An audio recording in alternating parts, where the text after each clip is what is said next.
Bien, hermanos, vamos a orar. Permítame orar y comenzar. Vamos a orar. Señor, Padre Celestial, te damos gracias por este mes que estamos tratando sobre el tema del discipulado. Para mí ha sido una bendición, Señor, especialmente como pastor, en encontrar en esta idea concreta sobre el discipulado, el plan que tú tienes para la iglesia. Te ruego y te suplico que me ayudes a comunicar las verdades de la Biblia de la manera lo más sencillo posible, pero también, Señor, ayúdame a desafiar a mis hermanos que este es tu plan. Señor, lo hemos dicho varias veces, yo tengo miedo a que nuestra iglesia muera. Y no estoy diciendo eso, Señor, en el sentido que nadie venga y que las puertas se cierren. No, sí, también le tengo miedo a eso.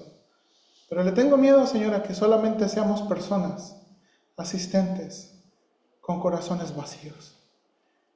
A eso sí le tengo mucho miedo. Esa es la exhortación de Cristo a la iglesia de Sardis. Ayúdanos, Padre, por favor. Te pido que me ayudes, de nuevo me des gracia y permítenos, Señor, tener un buen entendimiento de lo que es tu plan para la iglesia. Te lo suplico en Cristo Jesús. Amén. Bien, hermanos, vimos nuestra primera lección sobre el discipulado. Vimos que es un discípulo. Nuestra segunda lección sobre el discipulado era qué es un hacedor de discípulos, cómo se ve, cómo luce un hacedor de discípulos. Y en esta vez vamos a ver, hermanos, lo que es la meta y el proceso del discipulado, ¿ok? Hermanos, de nuevo, tenemos que entender la visión, y de nuevo, perdón que no use esas palabras, pero porque se usan en una empresa, pero la iglesia no es una empresa. La visión de la iglesia es la gloria de Dios, ¿ok? La iglesia existe para glorificar a Dios. Pero la tarea específica, la misión de la iglesia es hacer discípulos. La misión de la iglesia es hacer discípulos. Esa es nuestra tarea, eso es lo que el Señor quiere. Ahora, eso, hermanos, nos da mucha dirección, ¿ok? Eso nos da mucha dirección en gran manera. Ahora, quiero comenzar con esto, ¿verdad? Dice aquí un hermano, Greg Oden, sugiere 8 causas de la falta de discipulado en las iglesias. No quiero tardarme tanto, solamente quiero enseñarle que si no tenemos una buena idea del discipulado, hermanos, si no tenemos una buena idea del discipulado, no vamos a estar obedeciendo a Cristo en lo que Él quiere. Entonces, dice aquí el hermano Ogden, la primera causa del bajo nivel de discipulado es que los pastores han sido desviados de su llamamiento principal de equipar a los santos para la obra del ministerio, ¿ok? Hermanos, la tarea del pastor es entrenar a la iglesia para ser discípulos. Esa es la tarea del pastor. Y cuando el pastor no está haciendo eso, se pierde el discipulado. La segunda causa del bajo nivel de discipulado es que hemos tratado de hacer discípulos a través de programas. Hermanos, esto es muy común. Queremos que en las iglesias, hermanos, hay iglesias que para todo tienen conferencia, ¿verdad? Conferencia de esto, conferencia. Y no estoy en contra de eso, ¿ok? No estoy en contra de las conferencias, pero todo quieren tener conferencias, ¿ok? Y usted se acuerda, bueno, yo soy muy transparente. Aquí en Cordero de Dios llegó un punto en que no pudimos hacer conferencias porque no había dinero, porque conferencias, adivine qué es. Dinero. Y hubo un punto en nuestra iglesia que o hacíamos una conferencia o le pagábamos al pastor. Y adivine qué decidimos. Pagarle al pastor. Entonces, de nuevo, el bajo nivel de discipulado es porque queremos hacer discípulos a través de programas. No estoy en contra de las conferencias, pero con programas no se hacen discípulos. Hermanos, con puras clases, tampoco con café y galletas y frutitas se hacen discípulos. ¿Ok?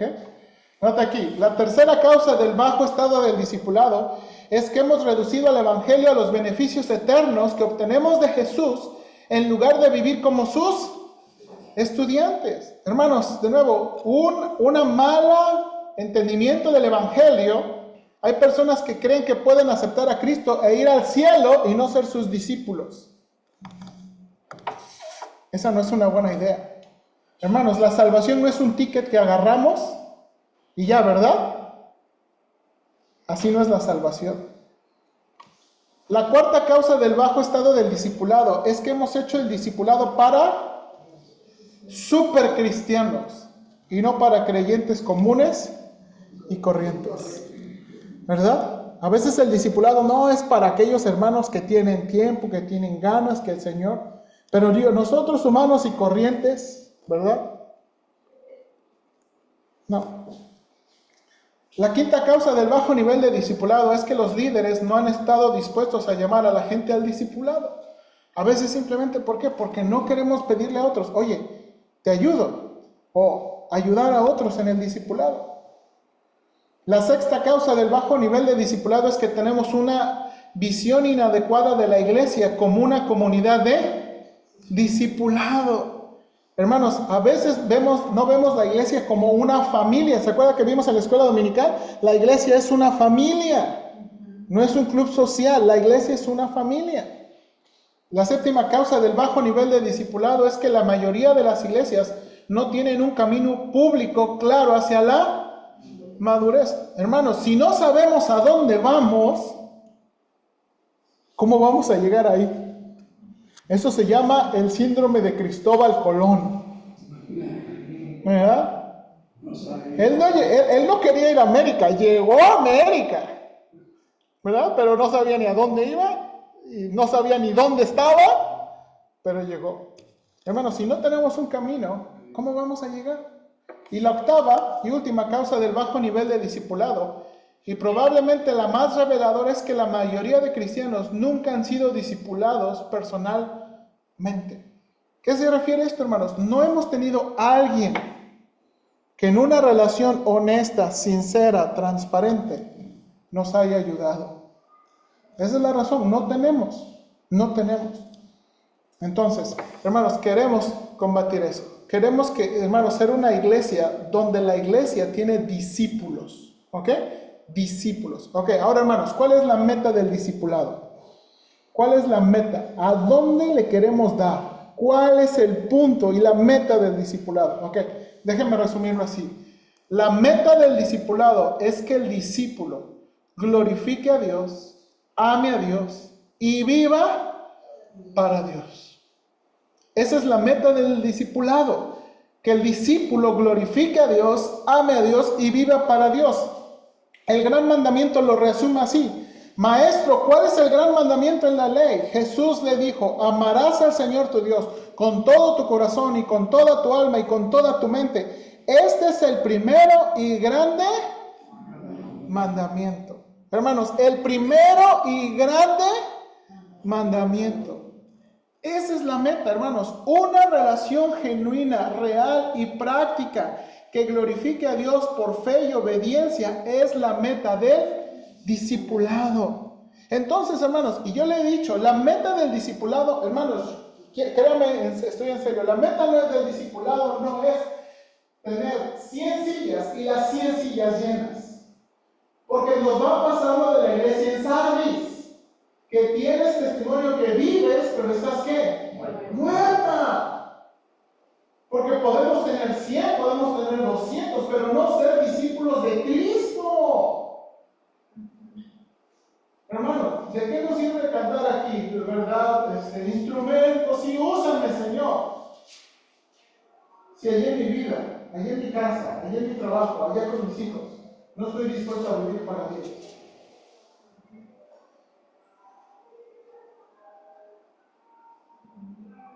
Hermanos, esa es la meta del discipulado. Hermanos, a mí no me tiene que impresionar en nada. A mí no me tiene que demostrar nada. A quien le tenemos que demostrar todo es al Señor. No se tiene que cuidar de mí. ¿Ok? Por favor, no se cuide de mí. Por favor, cuídese del Señor. Vivimos para Él. Yo tampoco, hermanos, yo no puedo estarme cuidando de ustedes. Imagínense que esquizofrénico.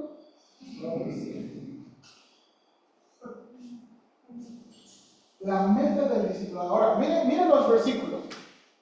Esa es la meta del discipulado. Anote aquí los versículos, por favor. Mateo 28, donde fue la gran comisión, dijo, ¿verdad? Id y hacer discípulos a todas las naciones, bautizándoles en el nombre del Padre, del Hijo y del Espíritu Santo, enseñándoles, y luego dice ahí que ¿qué? que guarden todas las cosas que os he mandado. Eso habla de obediencia. Hermanos, la prueba de que amamos a Dios es obediencia. Usted no puede decir, bueno, sí lo puede decir, pero no es verdad, que usted ama a Dios y no le obedece. Podemos así, ay Señor, yo te amo. Y el Señor le pregunta, ¿pero me obedeces? Esa es la verdadera.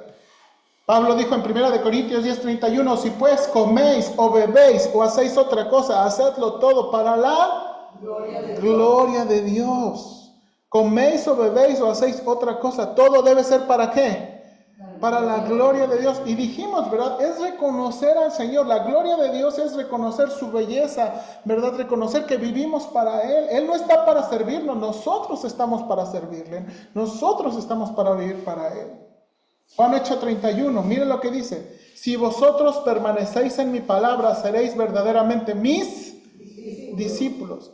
Hermanos, permanecer en su palabra. Esa es la palabra de Cristo, no la palabra del pastor, no la palabra de la iglesia, la palabra de Cristo. Dice Juan 15:8, en esto es glorificado mi Padre, en que llevéis mucho fruto y seáis así mis discípulos. Perdóname ahí, mezclé otro versículo ahí. El Señor dijo también, separados de mí nada podéis hacer. Ese es el versículo que corté. Hermanos, en esto es glorificado mi Padre, en que llevéis mucho fruto. Ahora, hermanos, mucha gente utiliza ese versículo para hablar de otras personas. No, creo que no es el punto del Señor Jesucristo en Juan 15. El fruto no son otras personas. El fruto es el cambio en la vida.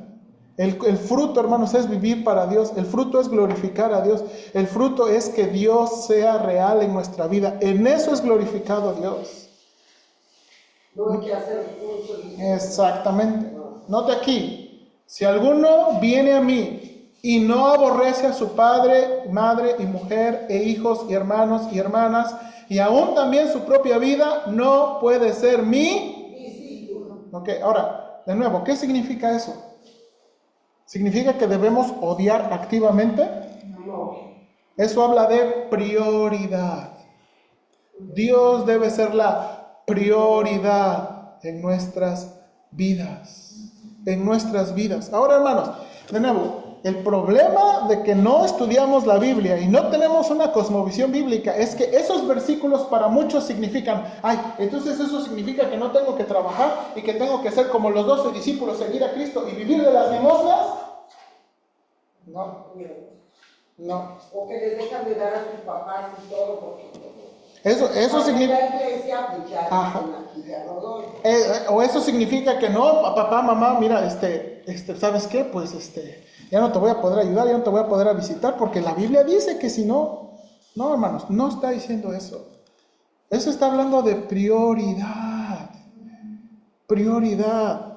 Hermanos, y a veces nuestras prioridades son muy sencillas y se van bien fácil.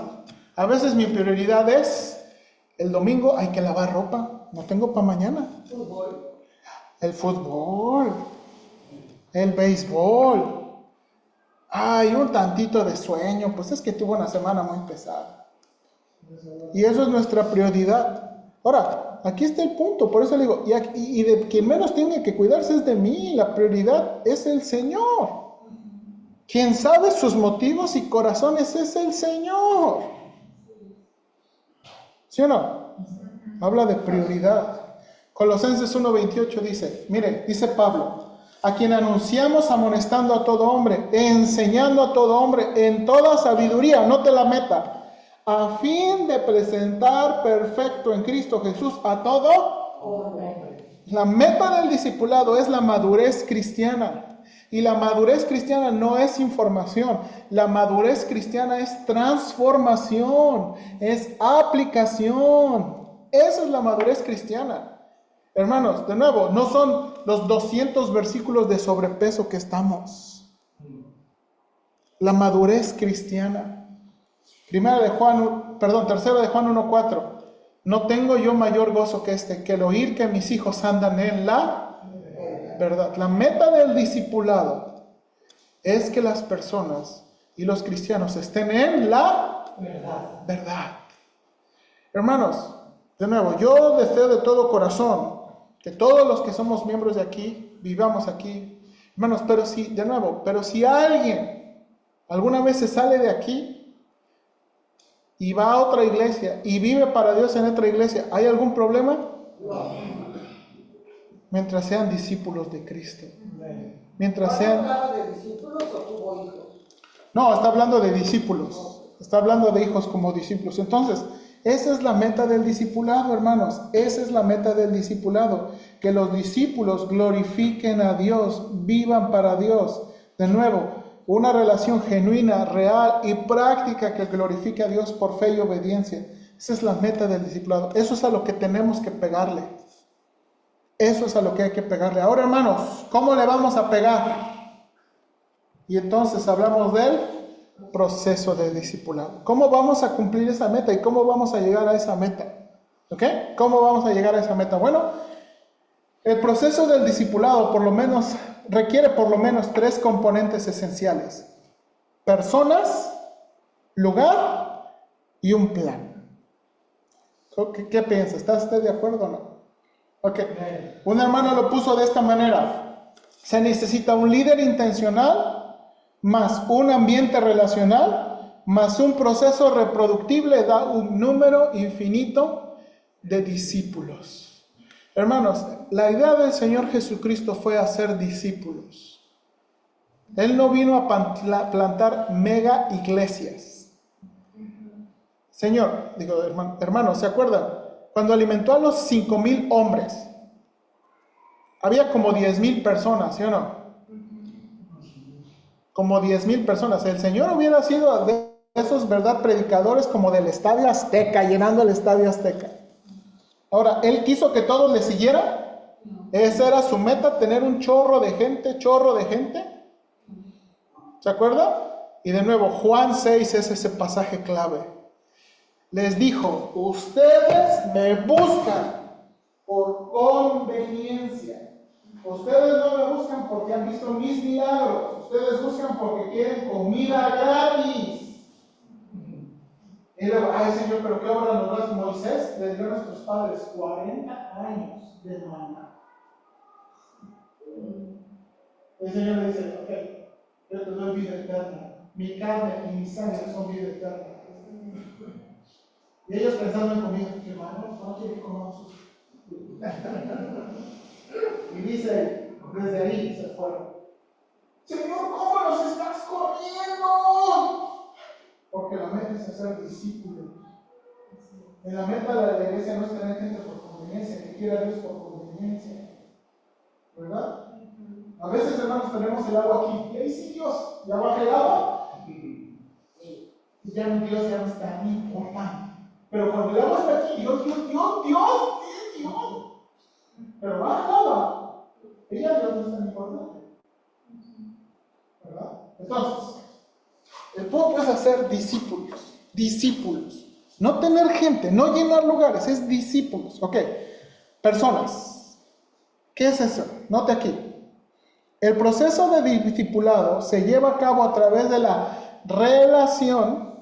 interacción intencional de los creyentes. Hermanos, las personas, el primer elemento es personas, es la interacción, es la relación. Y lo vimos en Primera de Tesalonicenses. Mira aquí, mire versículo 1 de Tesalonicenses 2:11. Así como sabéis de qué manera os exhortábamos, alentábamos e implorábamos a cada uno de vosotros, como un padre lo haría con sus propios hijos. Hermanos, nuestros hijos no se van a criar solos. Y si nosotros no les proveemos dirección, nuestros hijos van a terminar quién sabe dónde. Si nuestros hijos escogen qué comer, cómo vivir, qué decir, qué modales tener, hermanos, adivine qué vamos a tener: monstruos. Y Pablo está diciendo aquí, el asunto del discipulado es animarles, exhortarles en una relación y en una interacción de creyentes. Efesios 4:15 al 16 dice: Él hace que todo el cuerpo encaje perfectamente. Esto es hablando de Cristo. Cristo hace que todo el cuerpo somos nosotros los creyentes. Y luego miren lo que dice. Y cada parte, al cumplir con su ayuda a que las demás se desarrollen, y entonces todo el cuerpo crece y está sano y lleno de amor. Hermanos, según Efesios 4, se necesita la interacción y la participación de todos los creyentes para poder crecer, para poder estar sanos. Hermanos, necesitamos la interacción intencional de los creyentes. Hermanos, el crecimiento y el discipulado se va a dar entre las personas, de una persona a otra persona, de una persona a otra persona. Ahora, note aquí, el hermano Robbie Galati observa algunos mitos que hacen que las personas no se involucren en el discipulado. Hay algunos mitos. El mito santo, solo el pastor o personas como él pueden llevar a cabo esta tarea. Y muchos piensan que solamente el pastor es la tarea y la obligación del pastor hacer discípulos. No. El mito del ministerio. Debido a mis pecados anteriores, mi personalidad reservada, mi falta de talento o mi pereza para leer la palabra, orar o memorizar las escrituras, no estoy listo para el ministerio. Ahora, ¿yo cómo voy a ser un discípulo, pastor? Y tenemos, ¿verdad? Eso es que no, pastor, es que yo sirvo de mal ejemplo, ¿verdad? Entonces, que no me imiten a mí. El mito de la madurez. El mito de la madurez se confunde con debo tomar muchos cursos antes, debo tener un diploma, debo tener una autorización formal. No, yo no voy a ser un hacedor de discípulos y yo no voy a invitar a ningún hermano hasta que el pastor me pida. Si el pastor no me pide que yo ayude a alguien, o que yo visite a alguien, o que yo le eche la mano a alguien, yo no voy a hacer. O es que necesito unos cursos del IPE. O es que necesito más. Es que ¿cómo voy a ser discípulo si yo ni soy bien discípulo? Son mitos, hermanos, son mitos. Y así se nos va la vida. Así se nos va a ir la vida, hermanos. Así se nos va a ir la vida. Hermanos, necesita, de nuevo, la interacción intencional de los creyentes. Ahora, déjame decir algo. ¿Qué estamos haciendo ahora? Hermanos, no es secreto lo que yo le dije que hacemos nosotros. Yo trato de comer con alguien de ustedes, ¿verdad? Después, por eso yo no tengo servicios en la tarde, porque yo no tengo tiempo, ¿verdad? Trabajo, soy estudiante, y yo quiero comer con alguien, yo quiero tener una relación.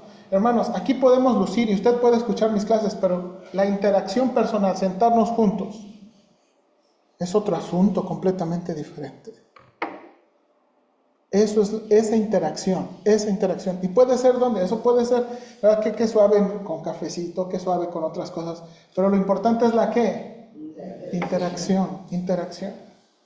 Ahora, lugar. ¿Qué más se necesita? Un lugar. Ok, ahora, ¿a qué nos referimos con esto?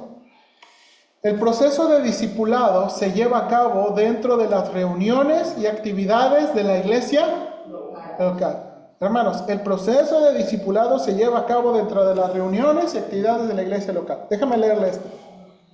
Los recursos digitales ciertamente deben usarse para completar lo que está haciendo la iglesia local, pero nunca debería reemplazar al discipulado personificado. Los pastores y ministros son llamados por Dios para pastorear al rebaño de Dios frente a ellos, no en su cuenta de Twitter. Y hermanos, yo he visto así tantito. Déjenme un comentario venenoso. ¿Ok? Yo tengo Facebook y yo veo a los pastores tan preocupados que salgan bien la foto atrás y así. Y hermanos, y muy dedicados a estas horas de la noche a través de Facebook, y hoy vamos a tener un tema y todo eso. No estoy en contra de eso. Pero si yo no alcanzo a ayudar a los que tengo aquí en la iglesia, ¿cómo quiero pastorear a los que no conozco? Una vez el pastor Gutiérrez estaba predicando diciendo, ay pastor, yo el domingo yo escojo a quién ver. Ah, bueno, cuando se muera un familiar, escoge a cualquiera de los que ve el domingo para que lo acompañe.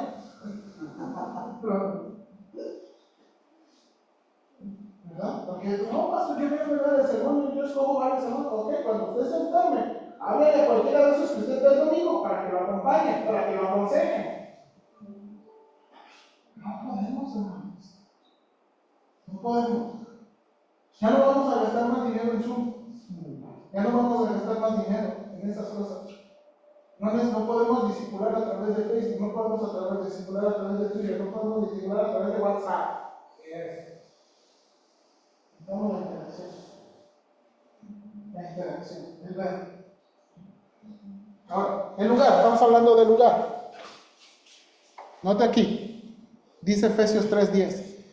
El propósito de Dios con todo esto fue, mire las palabras, utilizar a la iglesia para mostrar la amplia variedad de su sabiduría a todos los gobernantes y autoridades invisibles que están en los lugares celestiales. Hermanos, Dios quiere usar a la iglesia. Ese es su plan. Dios quiere usar a la iglesia. Dice Efesios 3:21, a Él sea gloria, ¿en dónde? En la iglesia, en Cristo Jesús, por todas las edades, por los siglos de los siglos. Dice 1 Timoteo 3:15, te escribo para que sepas cómo debes conducirte en la casa de Dios, que es la iglesia del Dios vivo, columna y sostén de la verdad. Hermanos, es la iglesia local. Hermanos, y con iglesia no estoy hablando a las paredes y los techos. Somos las personas donde es este lugar donde las personas y los miembros se reúnen, donde se debe llevar a cabo el discipulado. Y dice aquí, la iglesia es columna y sostén de la verdad. Hermanos, el instituto bíblico no es la columna y sostén de la verdad. Es la iglesia, los que deben saber su Biblia, aprender su Biblia, defender su Biblia. Es la iglesia, no es el instituto bíblico. Usted sabe, yo trabajo en un instituto bíblico. Pero es la iglesia, es la columna, lo que sostiene. Y sostén, o esa palabra, baluarte de la verdad, lo que defiende la verdad. Es la iglesia. Ese es el lugar donde se debe llevar a cabo el discipulado. ¿Sí? La iglesia. Hermanos, hoy en día hay muchos lugares que ayudan a la iglesia, pero que no son sustitutos de la iglesia. Ahora, hermanos, ¿cómo eran las reuniones de los primeros creyentes? ¿Qué hacían? ¿Para qué se juntaban? ¿Se ha preguntado cómo le hacían los primerititos creyentes? ¿Cómo le hacían? En las casas. Mire lo que dice aquí, Hechos 2, 41 al 42. Así que los que recibieron su palabra fueron bautizados. Y se añadieron aquel día como 3,000. Ok, note aquí, mire. Y perseveraban en la doctrina de los apóstoles, en la comunión unos con otros, en el partimiento del pan y en las... Bueno, aquí, probablemente el partimiento del pan ahí no es el picnic. Probablemente era la cena del Señor. ¿Ok? Ahora, miren la palabra y el verbo que usa. Y no cada mes, de vez en cuando, perseveraba. Hermanos, la asistencia y la participación en la iglesia requiere trabajo. Requiere trabajo. ¿Sí o no? Hermanos, el domingo pasado, no sé si ustedes se dieron cuenta cómo oré yo el domingo pasado, pero nuestro domingo pasado fue de uno de esos domingos que sus hijos, toda la madrugada están, ya saben. ¿Verdad? Si no era Génesis, era Josué, si no era Josué, era Génesis. Y hermanos, si yo pensé que yo voy a estar medio durmiendo, y voy a andar así como, y Dios me ayudó. Pero usted cree que yo me levanté el domingo que estaba así como, Señor. Si usted trabaja de lunes a sábado, usted sabe que el domingo es pesado, es difícil, pero vale la pena. Pero vale la pena. dice aquí, perseveraban. ¿Usted cree que se juntaban diario? Hermana, gracias por esa pregunta. Note aquí, Hechos 2, 46 y 47. Y perseverando unánimes cada día en el templo y partiendo el pan en las casas. Ahora sí, aquí sí parece diferente, porque dice partiendo el pan en las casas. Comían juntos con alegría y Sencillez de corazón. alabando a Dios y teniendo favor con todo el pueblo. Y el Señor añadía cada día a la iglesia a los que habían de ser salvos. Note por favor la figura de la primera iglesia. Note la figura de la primera iglesia. Iban al templo, pero no era todo lo que hacían. Y partiendo el pan en las casas, comían juntos con alegría y sencillez de corazón. Estas palabras, sencillez de corazón, habla de transparencia. ¿Se acuerdan que hablamos de transparencia? Y dice el hermano por ahí, el bueno hermano. Hermanos, ¿y cómo somos? Dice, alabando a Dios y teniendo favor con el pueblo. Dice aquí que fueron a una conferencia todos trajeados, vestidos, corbatados, pero pues sí, ahí estaba el Señor, ahí estaba la presencia del Señor. ¿Verdad? Iban alegres y sencillos. ¿Dónde está la sofisticación de la iglesia? Ah, pastor, pues es que a lo mejor eran re poquitos. Dice ahí que eran como 5,000.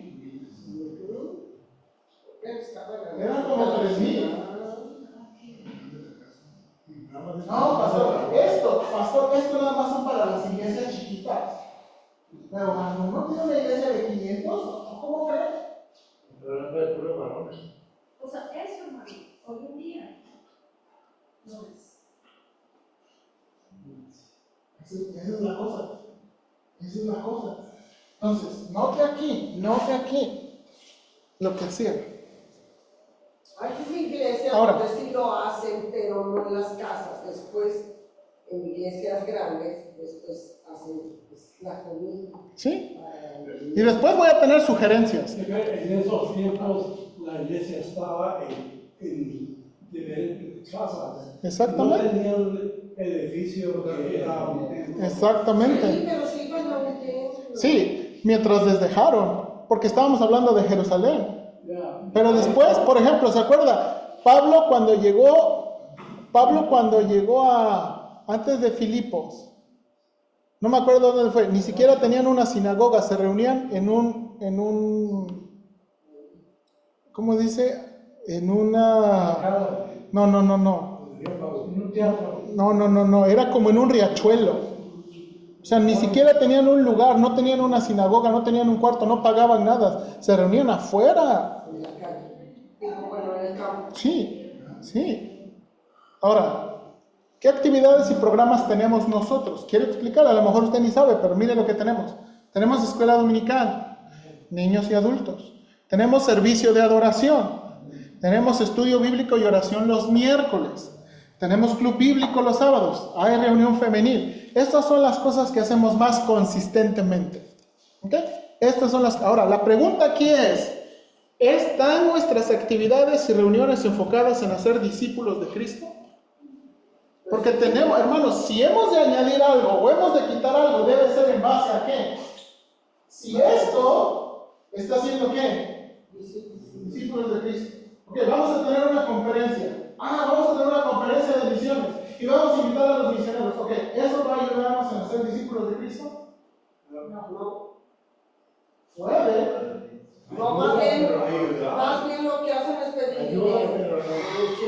Bueno, vamos a hablar de eso después. Pero lo que le estoy diciendo es, por ejemplo, hermanos, mire, yo no me voy a soltar guantes. Yo tengo con todo mi corazón deseo que en mayo, el 12 de mayo, tengamos un día de campo en la iglesia. El domingo, un día de campo para celebrar a la tomada de los maestros. Sí. Ok, ahora, no vamos a tener adoración. No se espanten. Vamos a tener comunión, compañerismo, vamos a ser discípulos y vamos a dejar que los discípulos interactúen. Nomás quiero un lugar. Estoy orando por un lugar que no esté tan lejos, que podamos ir jugar, divertirnos, un día de campo, interacción, que contribuya a hacer que podamos conocerlo, que podamos ver quién juega bien o no. Discípulos. El punto es discípulos. Si hemos de añadir cosas, que sean bien de esto. Si hemos de quitar cosas, que sean bien ¿qué? Estén bien de esto. Estén bien de esto. Un lugar. Ahora, el plan. Ok. El proceso de discipulado tiene como plan proveer de instrucción y que se necesita enseñar bien, pero adivine qué se necesita. Ejemplo. Y ya lo habíamos, y es lo que vimos esta mañana un poquito en la escuela dominical. Mira lo que dice 1 de Tesalonicenses 2:10 al 12. Ya vimos esto. Vosotros sois testigos, y Dios también, de cuán santa, justa e irreprensiblemente nos comportamos con vosotros los creyentes.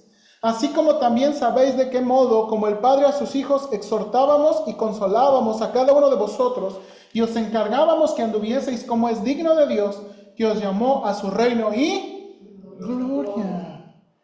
Hermanos, aquí Pablo está diciendo, ustedes saben cómo nos comportamos, ustedes saben cómo vivimos, y ustedes saben también que les enseñábamos. Entonces, por un lado hay ejemplo y por otro lado hay instrucción. O sea, hermanos, yo como pastor les puedo decir, hermanos, hagan un altar familiar, lean su Biblia como su familia. Pero si yo no lo hago, si yo no les doy un ejemplo, hermanos, vamos a intentar. Nos atrasamos a veces, pero no estamos recuperando. ¿Cuánto tiempo leemos la Biblia? 15 minutos. Mis hijos son de 15 minutos, porque ya después no necesitamos instrucción, necesitamos ¿qué? Hablamos de las finanzas, ¿no? Yo les puedo decir todo de las finanzas, pero si no hay ejemplo. Y hablamos de muchas otras cosas. El discipulado requiere instrucción y requiere ejemplo. Ok, ahora, los siguientes pasajes, hermanos, y los hice a propósito, y a lo mejor usted me va a correr después de esto, y bueno, está bien. Pero esto es lo que le dijo Pablo a Timoteo. Perdón, a Tito y luego a Timoteo. Pero en cuanto a ti, entonces le dice a Tito, enseña lo que está de acuerdo con la sana doctrina. Asimismo, exhorta. Eso es instrucción. Y luego le dice, muéstrate en todo como ejemplo de buenas obras, con pureza de doctrina, con dignidad, con palabra sana e irreprochable, a fin de que el adversario se avergüence al no tener nada malo que decir de vosotros. ¿Alguien tiene su Biblia Nueva Traducción Viviente? Ayúdenme a leer el versículo 7, por favor, en la Nueva Traducción Viviente. Tito 2.7, en la Nueva Traducción Viviente, por favor. Y sé tú mismo un ejemplo para ellos al hacer todo tipo de buenas acciones, que todo lo que hagas refleje la integridad y la seriedad de tu enseñanza. Síguela, y el 8 yo creo también. Enseña la verdad para que no puedan criticar tu enseñanza. Entonces, los que se oponen quedarán avergonzados y no tendrán nada malo que decir de nosotros. Ok. Este es el ejemplo y esta es la exhortación de Pablo a Tito, porque Tito iba a ayudar a otros pastores. Esta es la exhortación de Pablo al pastor. Instruyeles, pero sé que ejemplo. Y aquí es donde tornamos los pastores. Hermano, los pastores debemos ser más ordinarios. Yo tengo una vida ordinaria. Y yo no sé, y a mí a veces hay algunos pastores que me dan la impresión de que tienen una vida todo menos ordinaria. Yo pregunto a sus familias, ¿a qué horas lavan? ¿A qué horas cocinan? ¿A qué horas quieren a sus hijos? ¿A qué horas andan en todos lados, en todas las actividades, en todas las reuniones?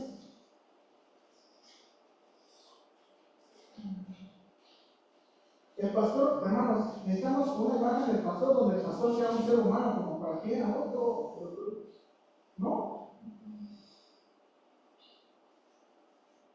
Hermanos, ahora, yo estoy bien agradecido. Yo soy un pastor que es pagado. Pero el pastor Tony Castillo es un pastor que tiene que ser de albañil. ¿No trabaja de albañil? Tiene una vida ordinaria, no puede hacer todo lo que quiera. Pastor Francisco Pérez, al que le compramos el pan. Tiene que chambear. Eso es una vida ordinaria. Vivimos una vida ordinaria. Y es lo que te estoy diciendo, para ser ejemplo.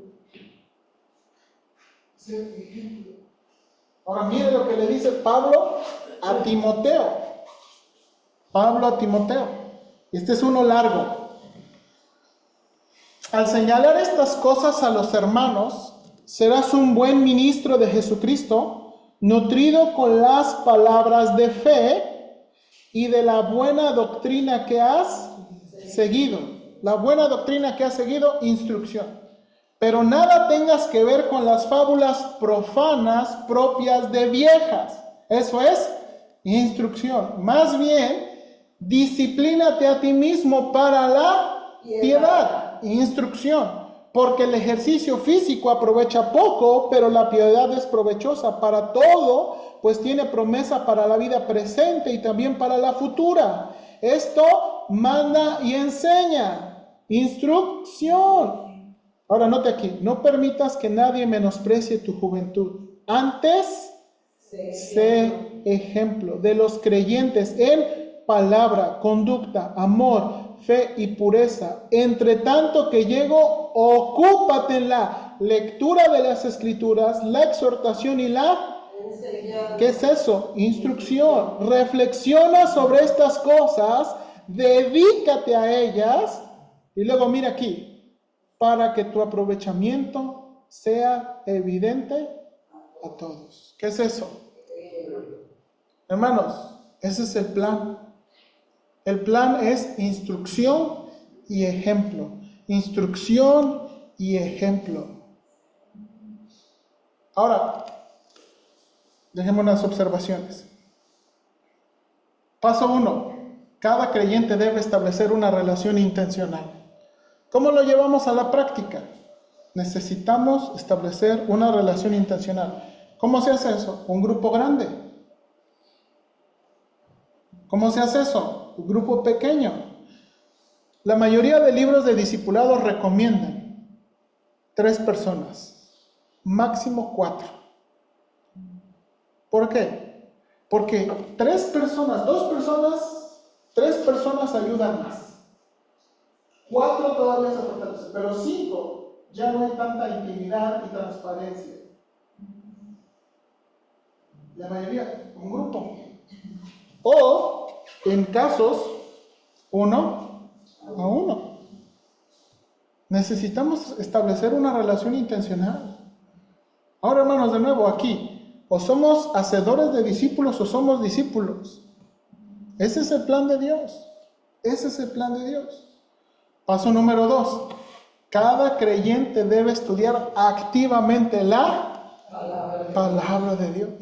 Hermanos, la única cosa que tenemos para hacer el discipulado es la palabra de Dios y todo lo que se derive de la palabra de Dios. Mire lo que dice 2 Timoteo 3:16, dice: toda la escritura es inspirada por Dios y útil.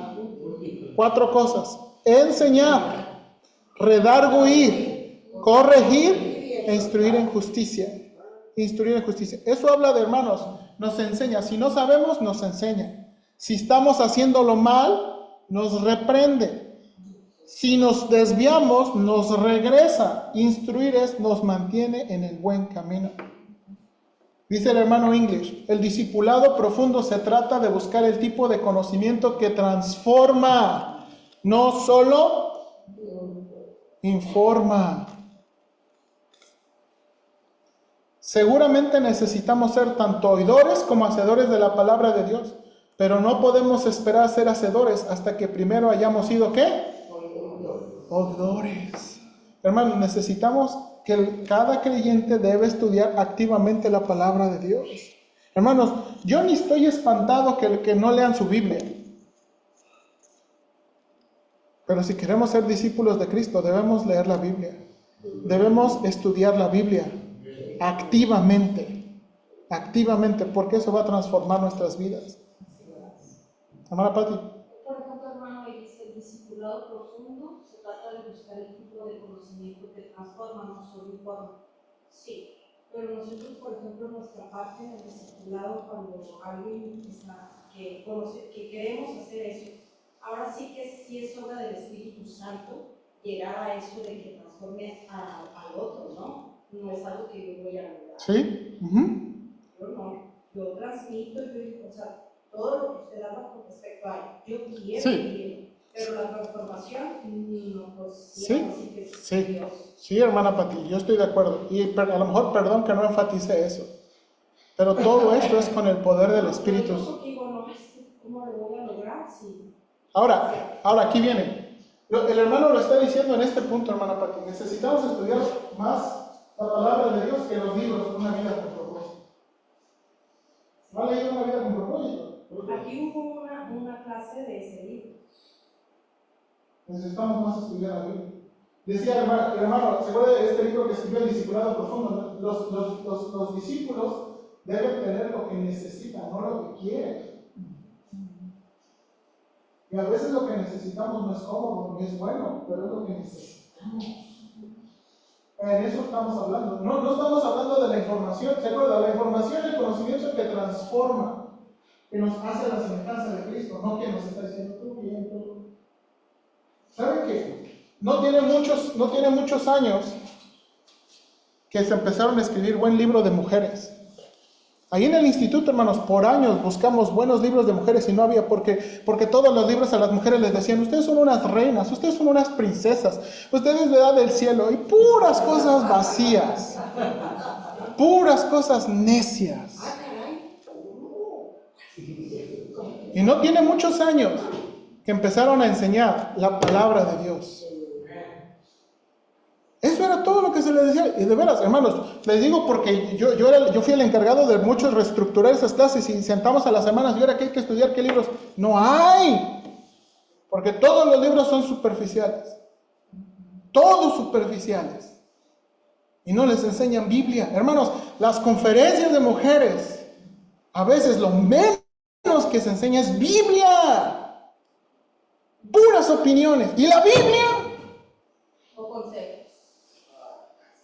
Bueno, eso no pasa. ¿Y la Biblia?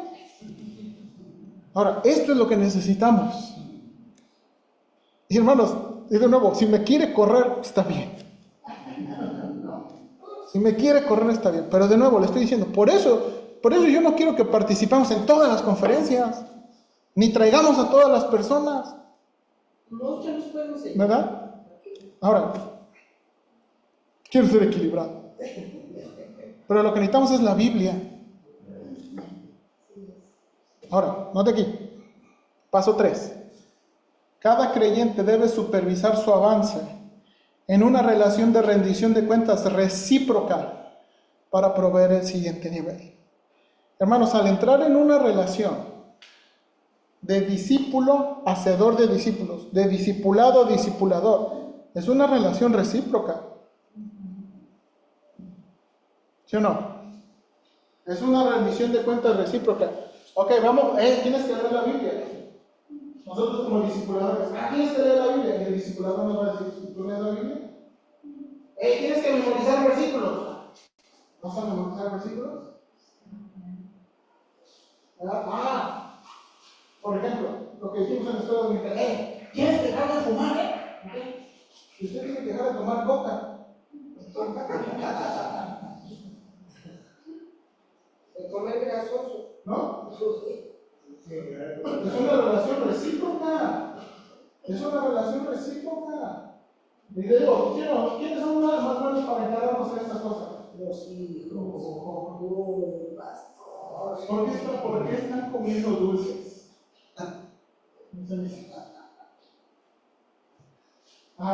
Porque ustedes no comieron verduras. Es una relación recíproca. Ahora, ¿por qué? Hermanos, y esa es la cosa. Si al discípulo no le gusta, no quiere, se va. Pero que no sea por falta de transparencia. No, estoy tomando una clase con mis hermanos, pero mis hermanos es más chueco que ¿sí o no? Piénselo, hermano. Yo no pienso de mí. Estoy tomando clases con ese pastor, pero ese pastor me debe una lana de otra vez y no me ha pagado.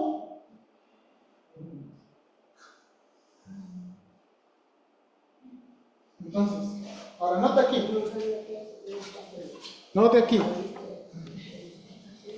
Si la iglesia local no está llamando a las personas a seguir adelante, a crecer, a esforzarse en seguir adelante, perderemos. Mire lo que dice, esta idea es muy tremenda. Uno de los cambios de paradigma que necesitamos en el ministerio es pasar de la pregunta, ¿cómo mantenemos a los discípulos en la iglesia?, a una mejor pregunta, ¿cómo crecen los discípulos en la iglesia? Hermanos, no es cómo mantenemos, no es cómo traemos, es cómo somos discípulos de Cristo y cómo nos convertimos en discípulos de Cristo. Esta es la meta, este es el proceso. Un proceso que requiere personas, que requiere un lugar, que requiere un plan. Hermanos, es mi deseo como pastor lograr esta meta. Esa es la meta. Ahora, ¿por qué esto es tan importante? Porque eso nos da dirección, hermanos, de todas las cosas. ¿Por qué lo vamos a hacer? Eso que vamos a hacer, ¿cumple la meta? La manera en que lo vamos a hacer, ¿cumple la meta? Yo creo que un día de campo, del domingo, ayuda al discipulado. Hay que conocernos. Si no nos conocemos, si no nos platicamos, si usted no sabe, nunca vamos a tener una relación. Y si no establecemos una relación, es para ayudarnos. Y ahí preguntarle dudas para quien no podemos quitarle ahorita ese espacio, pero ahí podemos preguntarle dudas de cómo lo formamos los grupos. Exactamente. Esa es de nuevo, aquí el punto es hacer discípulos. La meta del discipulado es que el discípulo glorifique a Dios, ame a Dios y viva para Dios. Y eso no nada más es aquí, hermanos, estamos muy poquito tiempo en la iglesia, una vez cada semana. Esa no es la meta es cómo amamos a Dios fuera de la iglesia. Fuera de la iglesia. Si estamos glorificando a Dios fuera de la iglesia, amando a Dios fuera de la iglesia, viviendo para Dios fuera de la iglesia, esa es la meta que vale la pena. Eso es lo que un día nos va a preguntar el Señor. Un día vamos a estar delante del Señor. Y Él no nos va a preguntar, oye, ¿cómo me obedeciste ahí en las horas de la iglesia? Nos va a preguntar tu vida. Tu vida. Hermanos, el plan, la meta y el proceso. El proceso requiere personas, requiere un lugar y requiere un plan. Ayúdenme a orar, hermanos. Bueno, yo no piense que, el pastor ya no va a querer tener cultos. No. Pero algo tenemos que hacer en bien de obedecer al Señor, en hacer discípulos. Hermanos, y yo estoy orando de todo corazón que podamos ser personas que son confiables para ayudar a otros. Hermanos, yo no sé qué broncas hay en la iglesia, pero sé que somos seres humanos con vidas difíciles que necesitan ayuda. Yo no sé específicamente. Usted tampoco sabe muchas veces qué son mis broncas. Pero necesitamos ayuda a todos. Vamos a orar. Señor, ayúdanos por favor y danos gracia. La misión de la iglesia es la gran comisión. La visión doxológica de la iglesia es tu gloria. Glorificarte, amarte y vivir para ti. Ayúdanos, Padre, por favor. Danos gracia. Danos gracia. Te lo suplicamos. Señor, de veras, yo no sé qué cambios necesito. Esto lo vamos a platicar entre los miembros de la iglesia. Esto lo vamos a platicar entre los hermanos de la iglesia. Si hemos de añadir algo, si hemos de quitar algo, si hemos de ajustar algo de las cosas que ya tenemos. Y Señor, a nadie vamos a forzar y a nadie vamos a obligar. Pero si alguien quiere ser un discípulo de Cristo, queremos ayudarle. Y si alguien quiere ayudar a otra persona, queremos animarle a que hagamos discípulos de Cristo. Esa es la meta. Señor, mi meta personal son 3, que se llama Caris, Josué y Génesis. Señor, ayúdame por favor. Dame gracia en esta tarea de hacer discípulos. Ayúdanos, Padre, por favor, te lo suplico. Ayúdanos en esta tarea. Señor, Satanás no está contento y Satanás nos va a poner trabas. Porque la meta es hacer discípulos. Ayúdanos, por favor, te lo suplico. Cristo Jesús. Amén.